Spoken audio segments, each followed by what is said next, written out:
स्वागत सभी है सा- सर आप। मेरा सादर जय भीम नवोदय संगम नमामि। सर्वप्रथम मैं अपना परिचय देना चाहूंगा। मेरा नाम निर्देश कुमार और उत्तर प्रदेश के अमरोहा जनपद से और बेसिक शिक्षा विभाग में मैं एक अध्यापक के पद पर कार्यरत हूँ। और समर संघ में मैं पिछले 2 वर्षों से जुड़ा हुआ हूँ। जैसा कि आप सभी जानते हैं कि समर संघ को चलते हुए 2 साल से ज्यादा हमारे हो गए हैं। साथियों, जैसा कि आज आपने मीटिंग का मैसेज पढ़ा कि आज समर संघ की मीटिंग है युवा विशेष। तो दोस्तों, इसी प्रकार से पूरे महीने का हमारा एक शेड्यूल होता है जिसमें भिन्न भिन्न प्रोफेशन के हिसाब से वो शेड्यूल लगाया जाता है। कभी हमारा उसमें एडवोकेट्स का होता है, कभी टीचर्स का होता है। इसी प्रकार से भिन्न भिन्न कैटेगरीज और भिन्न भिन्न प्रोफेशन के हिसाब से शेड्यूल बनता है। उसी क्रम में आज युवा विशेष है। यह कार्य हमारी जूम रेगुलेटिंग जो कमेटी है बहुत बखूबी से कर रही है इस कार्य को, और काबिल तारीफ है। तो उसी क्रम में जो आज युवा विशेष है, तो थोड़ी दोस्तों चर्चा कर लेते हैं पहले कि आखिर युवा होता क्या है। तो सभी जानते हैं इस बात को, मैं बताऊंगा तो कुछ नया नहीं बताऊंगा। दोस्तों, युवा जो होता है तो किसी भी देश की महत्वपूर्ण पूंजी में से एक होता है। यानी कि जितनी भी उसके पास में पूंजी होती है तो बड़ा ही महत्वपूर्ण पूंजी है हमारी युवा। कुछ आर्थिक अध्ययन ये बताते हैं कि 5 साल से और 55 साल की जो आयु होती है, तो ये किसी भी देश के जो उत्पादन होता है और जो श्रम होता है, तो ये उम्र जो होती है तो ये उसका स्रोत माना जाता है। दोस्तों, युवा को वर्तमान की शक्ति और भविष्य की आशा कहा गया है।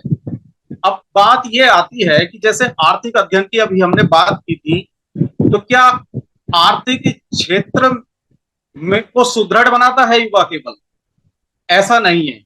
इसके साथ साथ अगर हम सामाजिक जीवन की बात करते हैं या सांस्कृतिक जीवन की बात करते हैं या राजनीतिक क्षेत्र की बात करते हैं, तो युवा की जो शक्ति है तो उसको उस व्यवस्था को सुदृढ़ बनाने के लिए, यानी कि सामाजिक व्यवस्था को सुदृढ़ बनाने के लिए, सांस्कृतिक व्यवस्था को सुदृढ़ करने के लिए और राजनीतिक व्यवस्था जो है उसको सुधार करने के लिए भी युवा की जो शक्ति है बहुत कामगार सिद्ध हो सकती है। ये चीज हमें समझनी है।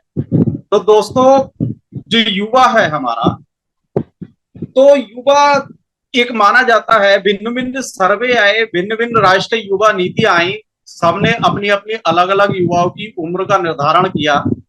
तो उसमें ये कहा गया, एक रिपोर्ट के अनुसार जो परिभाषा उसकी दी गई युवाओं की, कि वह युवा कौन है।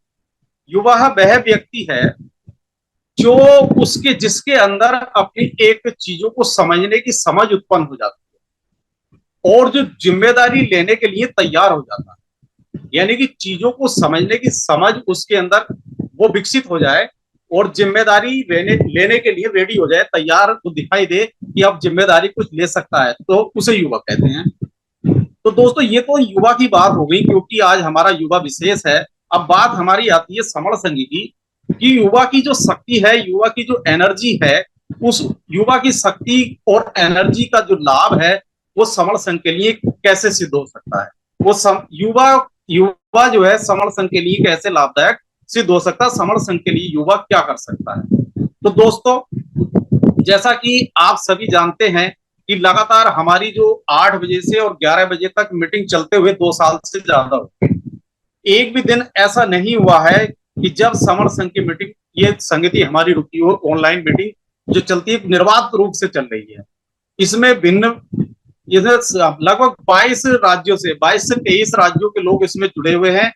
और जो विदेशों में हमारे भाई बहन बैठे हुए हैं, जो समण भाई बहन, लगातार हमारी संगति ऑनलाइन भी चल रही है। और अब तक सभी जानते हैं कि ऑफलाइन जो संगतियां, जो फिजिकल संगतियां हैं, वो शुरू से ही देश के कोने कोने में लगाई जा रही है। तो दोस्तों, बात ये आती है कि युवा समण संघ से जुड़कर समण संघ का कैसे लाभ कर सकता है, कैसे विस्तार कर सकता है।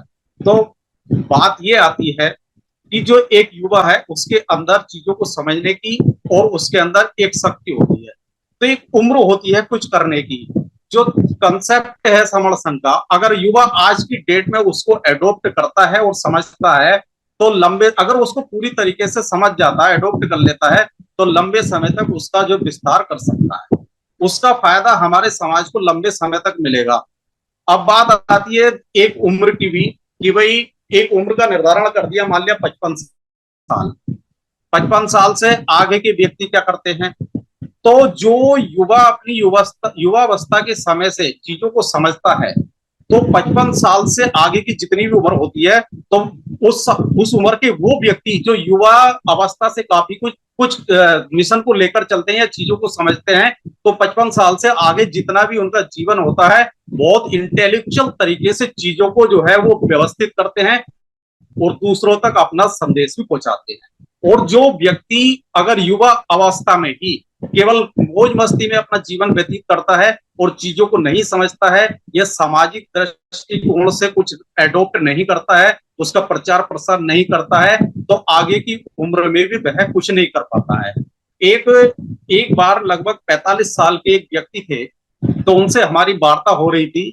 तो वो व्यक्ति ये कह रहे थे कि बोले शुक्र है कुछ लोगों का, शुक्रगुजार हूं कि उनके संपर्क में आया लगभग 42 साल की उम्र में, और 3 साल तक उनके संपर्क में रहा हूं, तो मैं कुछ चीजों को जाना, बाबा साहब के बारे में जाना हूं, विभिन्न महापुरुषों के बारे में जाना हूं। शुक्रगुजार हूं मैं उनका कि उन्होंने मुझे बताया है, वरना मैं तो अब तक कुएं का मेंढक बना हुआ था। तो उनकी बात को जरा समझना होगा। उन्होंने जो कहा कि 42 साल तक तो कुएं के मेंढक बने हुए थे, उन्होंने खुद कहा, उनका वक्तव्य था, यानी कि वो चीजों को नहीं जान पाए थे।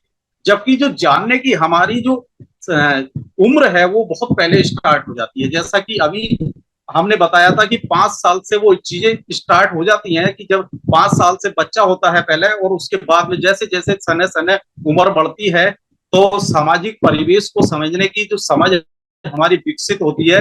और जब 14-15 साल की उम्र में बच्चा पहुंचता है, तो काफी चीजों को, बहुत सारी चीजों को समझने लगता है, उसका शारीरिक विकास हो जाता है, उसका मानसिक विकास हो जाता है। तो जैसा कि उन व्यक्ति ने बताया कि 42 साल की उम्र तक कुएं के मेंढक थे, और बाबा साहब को 42 साल की उम्र में जान पाए, फिर भी वो शुक्रगुजार थे, शुक्र अदा कर रहे थे कि इन लोगों का शुक्र अदा करता हूं कि मैं चीजों को समझ पाया। तो दोस्तों, समय के रहते, अगर हम युवावस्था के अंदर समय के रहते चीजों को समझ जाते हैं और उसको एडॉप्ट करते हैं और दूसरों तक अपना संदेश पहुंचाते हैं, तो बहुत लंबे समय तक हम समाज का लाभ कर सकते हैं। समण संघ, समण संघ की उत्पत्ति, जैसा कि आप रोज कंसेप्ट में सुनते हैं कि समण संघ की उत्पत्ति कोई आज नहीं हुई है। समण संघ हमारा जो बहुत सबसे पुरातन संघ है, और ये भगवान बुद्ध के समय से पहले से चल रहा है। जो पहले भगवान बुद्ध के समय पहले भी हमारी जो लोग थे, तो कबीलों में रहा करते थे, कबीलों में रहा करते थे, और समता और समानता के आधार पर कार्य करते थे, एक संघ के रूप में रहा करते थे। तो ये समण संघ तब से चला आ रहा है, और भगवान बुद्ध भी इसका हिस्सा बने थे समण संघ का। और बहुत सारी चीजें वहां पर हुई थी भगवान बुद्ध के सामने भी, और उसके बाद में भगवान बुद्ध ने भी अपना जो है भिक्षु और भिक्षुणियों का संघ बनाया था। तो ये संघ कोई आज का संघ नहीं है, बस आज की डेट में जरूरत के हिसाब से कुछ लोगों ने इसको समझा है और दोबारा से इसको रिवाइव किया है। और रिवाइव करने का भी वो भी सौभाग्यशाली हैं कि उसको रिवाइव करने का उनको सौभाग्य प्राप्त हुआ है। और मुझे भी बड़ा सौभाग्य प्राप्त हुआ है कि अभी पिछले 2 साल से मैं इसमें जुड़ा हूं, लगभग मुझे भी 20-22 महीने हो चुके हैं कि मैं इसमें जुड़ गया हूं और चीजों को जल्दी समझ गया हूं। मैं भी कुएं से, एक मेंढक की बात ही, कुएं से जल्दी निकल गया हूं। तो ये भी मुझे एक सौभाग्य प्राप्त हुआ है। और अब इसमें जुड़ने के बाद में मैंने भी ये सोचा है कि भाई जब तक मेरा जीवन रहेगा, भाई मृत्यु तो अटल है, मृत्यु को कोई नहीं टाल सकता, लेकिन जब तक हमारा जीवन है तब तक हम इस समर्थन के लिए कार्य करेंगे। तो दोस्तों, नाम पवार होने से कुछ नहीं होता है, हाथ में पावर होनी चाहिए। नाम पवार होने से, आप समझ रहे हैं मेरी बात को, कि नाम पवार होने से कुछ नहीं होता है, हाथ में पावर होनी चाहिए। और वो पावर हमारे हाथ में कब आएगी, जब हम संघ के रूप में इकट्ठा हो जाएंगे। आज की डेट में आप देख रहे हैं, जब से आपने जानना शुरू किया है चीजों को, समझना शुरू किया है, अखबार पढ़ना शुरू किया है, टीवी देखना, टीवी न्यूज चैनल आपने देखने शुरू किए हैं, तो कितने एट्रोसिटीज हमारे समाज के अंदर होती है, कितने हमारे लोगों को वंचित कर दिया जाता है बहुत सारी चीजों से।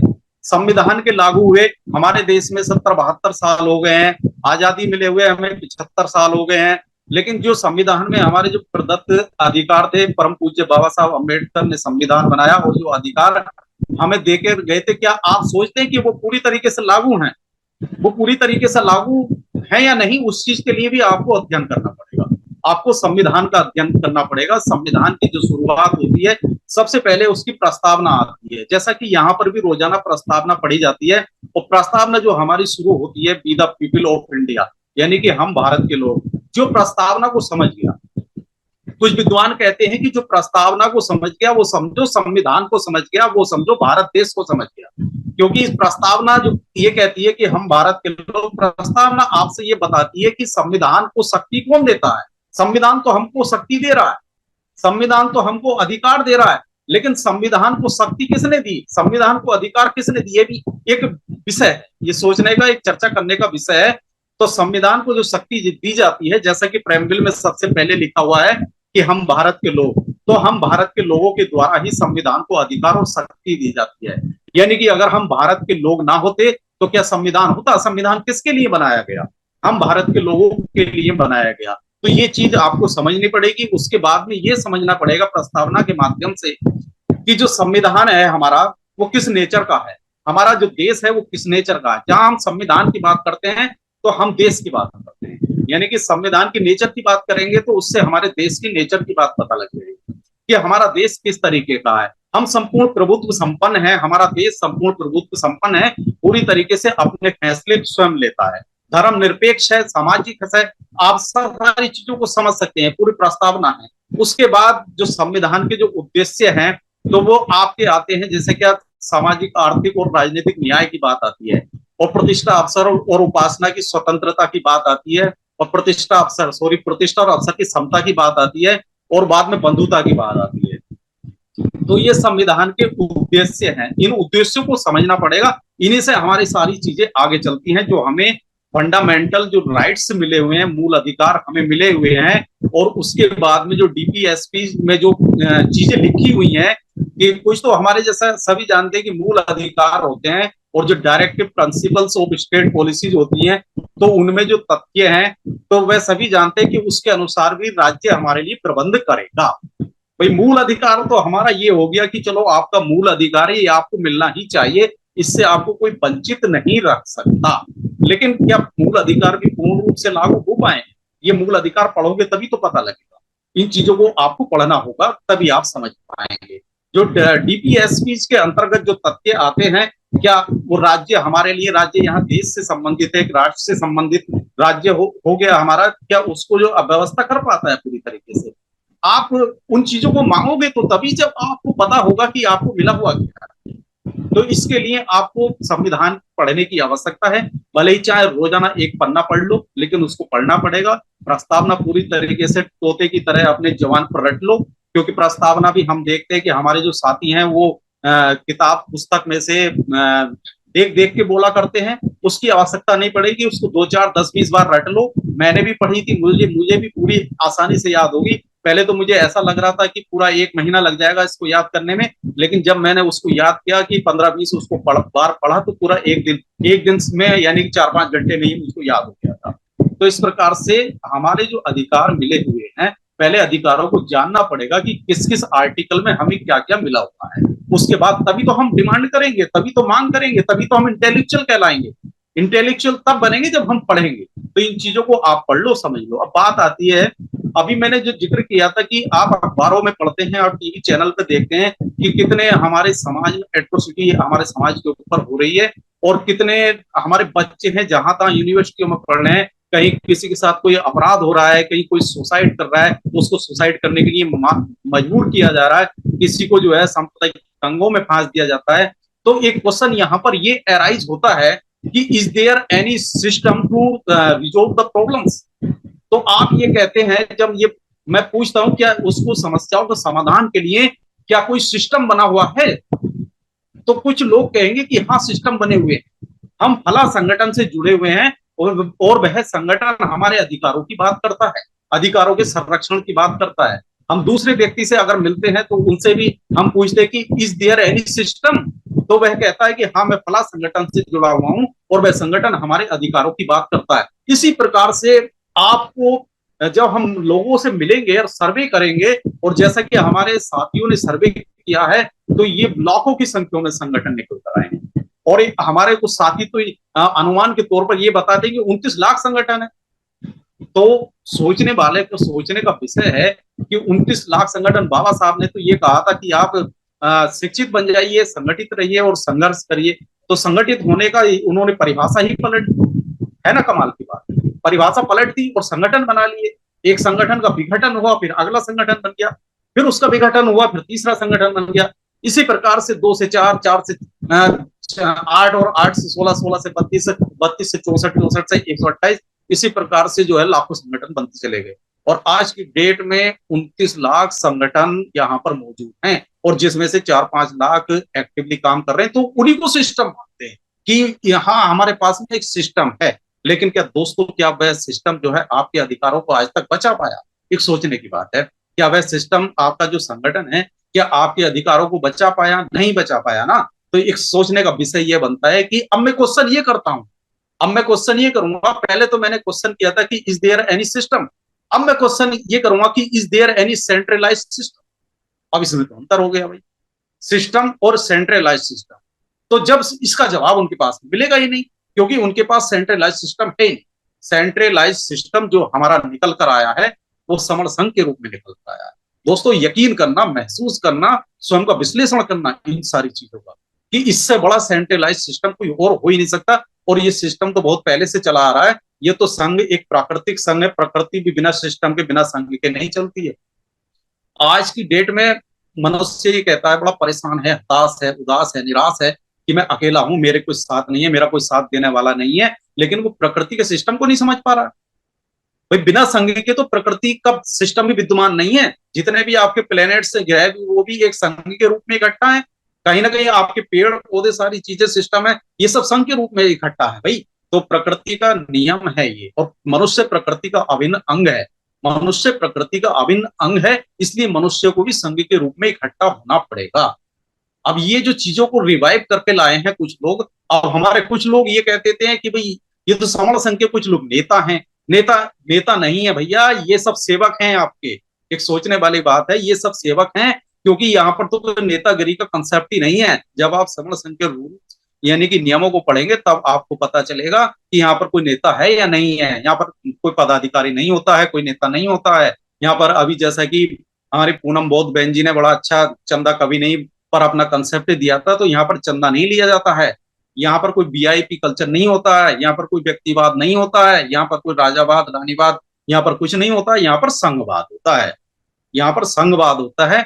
जैसे कि अब बात की बात है संघवाद, अगर मैं आपसे पूछूं कि राष्ट्रवाद क्या होता है, तो अभी बहुत लोग कहने लगेंगे। अभी ये बात अगर कोई क्वेश्चन कहीं पे कर दे कि राष्ट्रवाद क्या होता है, तो सब अपनी अपनी परिभाषाएं देने लगेंगे हैं। अब राष्ट्रवाद को अगर हम संघवाद से जोड़ने लगे तो बड़ा अच्छा यहाँ पर उदाहरण आ जाएगा निकल के, कि भाई जो जैसा कि राष्ट्रवाद होता है पूरे राष्ट्र का एक साथ एक भावना, राष्ट्र के प्रति प्रेम, ऐसे ही संघवाद की बात आती है। हम संगठनों के टुकड़ों में, संगठन रूपी टुकड़ों में नहीं बटते, यानी कि हम इकट्ठा हैं। हम संघवाद की बात करते हैं, हम सब इकट्ठा हैं। इसलिए यहाँ पर पद प्रतिष्ठा, मंचमाला, व्यक्तिवाद, राजावाद, रानीवाद, चंदा और किसी प्रकार की पद प्रतिष्ठा कुछ नहीं होता है। यहाँ पर संघवाद होता है और यहाँ पर संघ का आदेश चलता है। ये सारे नियम हमारे बने हुए हैं। समण संघ में दोस्तों, ये आपको ये संघ बन रहा है, ये तो कुछ व्यक्ति ये भी सोचेंगे कुछ। अब मैं स्पेशली तो आज युवाओं के लिए बता रहा हूँ, आज युवाओं के लिए बता रहा हूँ। और जो युवाओं से आगे पहुंच गए हैं उम्र में, उनका तो बड़ा मार्गदर्शन प्राप्त होता है हमें। हम रोजाना यहाँ पर सुनते हैं, व्यक्तिगत उनसे फोन पर भी बातें करते हैं। उनके अंदर एनर्जी है, उनकी सोच युवा है, क्योंकि उन्होंने युवा अवस्था से ही कार्य किया है। तो उनकी सोच युवा है, उम्र से कुछ नहीं होता। लेकिन जिनकी उम्र है, जो आज की डेट में युवा कहलाते हैं, मैं उनके लिए बात कर रहा हूँ कि दोस्तों इस सिस्टम को आज आप एडॉप्ट करेंगे, अपने ऊपर इनेक्ट करेंगे, तो ये बहुत लंबे समय तक आपके काम आएगा और ये पीढ़ी दर पीढ़ी चलेगा। आप कार्य आप करेंगे और लाभ आपकी पीढ़ी को मिलेगा। तो दोस्तों इकट्ठा हो जाओ, ये बार बार विनम्र तरीके से आपको बताया जाता है। हम कोई किसी की आलोचना नहीं करते, आलोचना हम नहीं करते। अगर कोई संगठन ये कहे कि आप आलोचना करते हैं, हम आलोचना नहीं करते, हम तो केवल व्याख्या करते हैं। भाई आप अगर मान लिया कि जैसा करते हैं उसकी हम व्याख्या करेंगे तो वो आपको आलोचना लग रही है। ये आलोचना तो हम करते ही नहीं। हम तो आपके किए गए कार्य, आपके किए गए कृत्यों की व्याख्या कर रहे हैं। जैसा आप कर रहे हैं, आप चंदा लेते हैं, आप रसीद और पर्ची बुक लेके आप भेजते हैं, तो हमने बताया, वो तो आप भी बताते हैं। अब हम बताएंगे तो क्या हमारी हमको कहेंगे कि आलोचना कर रहे हो? हम आलोचना थोड़ी कर रहे हैं, हम तो आपकी व्याख्या कर रहे हैं। आलोचना करने का काम समर संघ नहीं करता है। तो दोस्तों, समर संघ की जो नीतियां हैं वो बहुत ही अच्छी है। जैसा भाई समर संघ में कोई वीआईपी कल्चर नहीं होता, इसमें मंच नहीं लगता। एक उदा बता दूं, एक नियम, मंच नहीं लगता। अब जैसे कहीं पर कोई कार्यक्रम होता था पहले, हम कार्यक्रमों में पहले भी जाते थे तो वहां पर मंच लगाया जाता था। तो मंचों पर होता क्या था कि बड़े जो वीआईपी और जो गेस्ट होते थे, वहां पे चीफ गेस्ट होते थे, स्पेशल गेस्ट होते थे, उनको बैठाया जाता था वहां पे। सामने ऑडियंस बैठे हुए होते थे, तो सामने वाले उनके अंदर जो है क्या क्या होता था, क्या सोचते थे वो, कि यार ये सब सामने बैठे हुए हैं, इनको बैठा दिया है, ये वीआईपी हो गए और हम इनके सामने कुछ नहीं। तो जो इन्फीरियरिटी कॉम्प्लेक्स उनके अंदर आ जाता था, है नहीं, वो डीमोरलाइज हो जाते थे एक प्रकार से। समर संघ में ऐसा नहीं होता है। समर संघ में सब एक ही सिस्टम होता है कि अगर राउंड टेबल पे बैठेंगे सब तो पूरा राउंड टेबल होगा। जैसे क्या ब्रिटेन में हुआ था, बाबा साहब ने 3 राउंड टेबल कॉन्फ्रेंस उनको अटेंड किया था, गोल गोल होता था, उसमें कोई मंच नहीं होता था, उसको राउंड टेबल कॉन्फ्रेंस इसलिए कहते थे, सभी जानते हैं। तो इसी प्रकार से या तो हम इसी तरीके से राउंड उसमें शेप में बैठ जाते हैं, या फिर सब बैठेंगे तो फिर नीचे बैठ जाएंगे, दरी बिछा लेंगे, गद्दे बिछा लेंगे, या फिर हम तो ये भी कहते हैं कि कुछ नहीं तो अपने घर से चटाई ले जाएंगे और चटाई पर हम अपने बैठ जाएंगे, क्या दिक्कत है। वो पहले जो प्रोग्राम होते थे तो उनमें जो बड़ा खाने की व्यवस्था भी रहती थी। मान लिया खाने की व्यवस्था भी आप करेंगे तो बहुत पैसा खर्च होता था, वो पैसा सब चंदे से आता था, है नहीं, समाज का पैसा होता था। और जो आदमी चंदा दे रहा है वो उसमें प्रतिभाग ना करे, एक सोचने की बात है। जिसने चंदा दिया वो प्रतिभाग नहीं करता, घर बैठे बैठे वो कोसता था कि यार बोले हमको कोई लेके नहीं गया, वो गाड़ी गई थी हमको छोड़ के चले गए, हमने उसमें प्रतिभाग भी नहीं किया, हमसे कई 1,000 रुपए लेके चले गए। तो समर संघ ऐसा नहीं करता है। समर संघ जो करता है, या तो हम अपना जो खाना है, खाना दाना अपने घर से लेके जाएंगे, 6 पराठे और अचार लेके जाते हैं, और वहां पर अपनी पराठा बैंक होती है उसमें जमा कर देते हैं, और सब मिल बांट के बड़े प्यार के साथ में सभी भाई बहन खाते हैं उसको। और जाने की व्यवस्था ये रहती है कि या तो अगर मान लिया 10, एक जिले से 10 गाड़ी जा रही है तो 10 गाड़ी आपस में शेयर हो जाती हैं, सब एक दूसरे से कोऑर्डिनेशन हो जाता है। और एक एक गाड़ी में मान लिया 5-5, 6-6 लोग भी जाते हैं तो डीजल पेट्रोल का खर्चा शेयर हो जाता है, और किसी को किसी से कोई शिकायत नहीं है। ये बड़ा अच्छा नियम इसमें समर संघ में विकसित किए हैं। और एक नियम यह है कि देखो पहले ये होता था कि जैसे अभी कॉन्सेप्ट देने का मुझे आज मौका मिला, तो मैं समर संघ के बारे में बता रहा हूं। जितना भी बोलूंगा समर संघ के बारे में बोलूंगा, इससे इतर कुछ नहीं बोलूंगा। इससे इतर अगर बोलूंगा तो मैं, मेरा जो है ना स्पीच भाषण कहलाएगा। तो समर संघ ने भाषण का तो खत्म कर दिया है। और जबकि जो भी बोलेगा यहाँ पर बंदा बोलेगा तो वो समर संघ के बारे में बोलेगा। अब इसमें एक चीज हो कि भाषण इसमें खत्म हो गया, ठीक है, समर संघ के बारे में बोलेंगे। और अभी मैंने बताया चंदा इसमें खत्म हो गया। मंचमाला, हाँ मंचमाला की बात आती है कि भाई हमने, जैसे कहीं कोई प्रोग्राम होते हैं, हमारे विभागीय प्रोग्राम भी होते हैं, तो वहां पर स्वागत कार्यक्रम होते हैं। अब स्वागत कार्यक्रम में होता क्या है कि वो जबरदस्ती करते हैं खड़े होकर कि निर्देश कुमार को खड़ा किया जाए और गिरिराज साधक जी आएंगे और उनके गले में माल्यार्पण करके और इनका स्वागत करेंगे। अब गिरिराज साधक जी आएंगे, माला उठाएंगे, निर्देश कुमार के गले में डालेंगे, निर्देश कुमार जी का स्वागत हो गया, निर्देश कुमार जी खुश हो गए और गिरिराज जी भी खुश हो गए, उनका भी फोटो खींच गया। तो इसमें अब निर्देश कुमार ये सोच रहा है मन के अंदर, यार मैंने कर क्या दिया, मैंने समाज के लिए किया किया है, क्या किया है, क्वेश्चन मैंने अपने अंदर से ही पूछता है कि मैंने समाज के लिए किया किया जो मेरे गले में माला डली।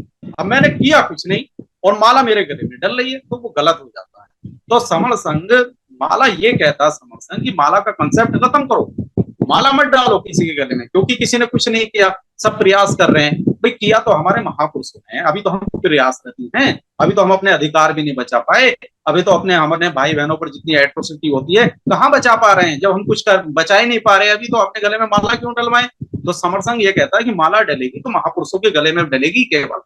बाबा साहब ने हमें अधिकार देकर गए हैं, बाबा साहब ने हमें जो जमीन से उठाकर आसमान तक पहुंचा दिया, बाबा साहब ने उस हमें दलदल से निकाल दिया। तो ऐसे ऐसे महापुरुषों के गले में माला डालो, आप उनकी जयंती मनाओ, वहां पे माला डालो, उनकी तस्वीरों पर माला, फूल माला चढ़ाओ, अपने गले में क्यों डलवाते हो भाई? वो गलत है। समर संघ ने उसको खत्म कर दिया। खैर अच्छा किया, मैं इसको अप्रिशिएट करता हूँ दिल से कि बहुत अच्छा किया।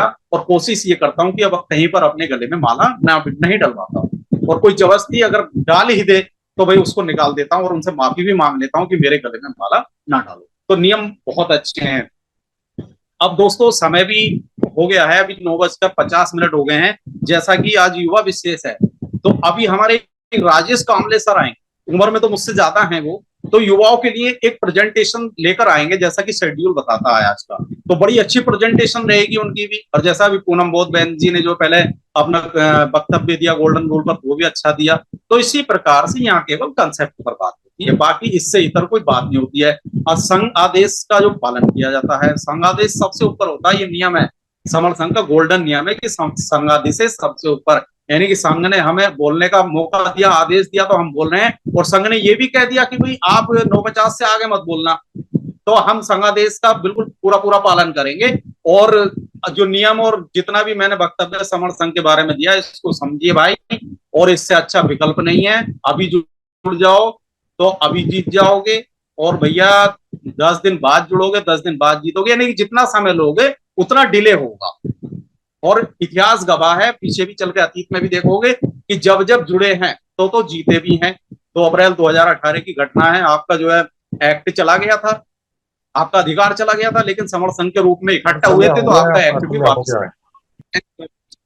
आप जुड़ेंगे तो जीतेंगे निश्चित रूप से। इसी के साथ मैं अपने वक्तव्य को यही विराम देता हूं। और मेरे वक्तव्य में अगर कोई त्रुटि हो गई हो तो उसके लिए जो है संघ मुझे माफ करे, संघ मुझे माफ करे, संघ मुझे माफ करे। सभी को संघ